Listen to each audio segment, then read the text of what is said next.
Ahmedabad airport પર parking આપવાની રિક્ષા ચાલકોએ માંગ કરી છે। ડોમેસ્ટિક એરપોર્ટથી રિક્ષા પાર્કિંગ 1.5 કિલોમીટર દૂર હોવાથી પેસેન્જર ન મળતા હોવાનો રિક્ષા ચાલકોએ આરોપ લગાવ્યો। એટલું જ નહીં, છેલ્લા 4 મહિનાથી એરપોર્ટ પર એક પણ રિક્ષા ચાલકને પ્રવેશ નથી આપવામાં આવ્યો અને તેવામાં હવે રિક્ષા ચાલકોની રોજીરોટી પર સંકટ ઊભું થયું। 1.5 કિલોમીટર દૂર સુધી ચાલવામાં હાલાકી પડતી હોવાથી મુસાફરો ટેક્સી કરાવી લેતા હોવાનો પણ રિક્ષા ચાલકોએ આરોપ લગાવ્યો છે અને જેને લઈ તેમના ધંધા પર પણ ફટકો પડી રહ્યો છે।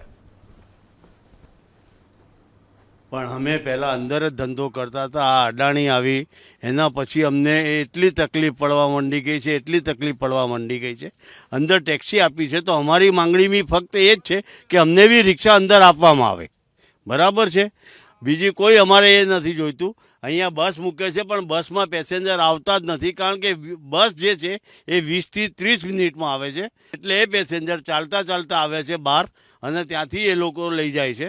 અમને અહીંયાથી અંદર જવા નથી દેતા અને અંદર જોઈ શકો છો તમે કે તમે પોતે જઈને તપાસ કરી શકો છો કે સિક્યુરિટી એટલી બધી છે કે અમે જેવી રીતે ત્રાસવાદી ના હોય, આતંકવાદી, બરાબર, એવી રીતે અમારી જોડે વર્તવામાં આવે છે।